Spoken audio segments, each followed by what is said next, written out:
எங்கள் வீட்டு ஃபங்க்ஷனுக்கு நாங்கள் கட்டிய வாசல் வாழை தோரணம். பட்டப்புள்ள பிறந்ததுன்னு பொலிகாட்டில் கூங்குயில்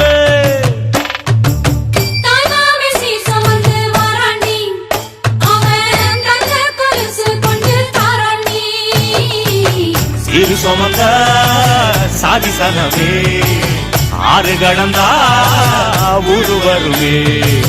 சிறு சுமந்த சாதி சனவே ஆறு கடந்தா ஊரு வருவே. மானூத்தும் வந்தாயில மாங்குட்டி ரத்தம்மை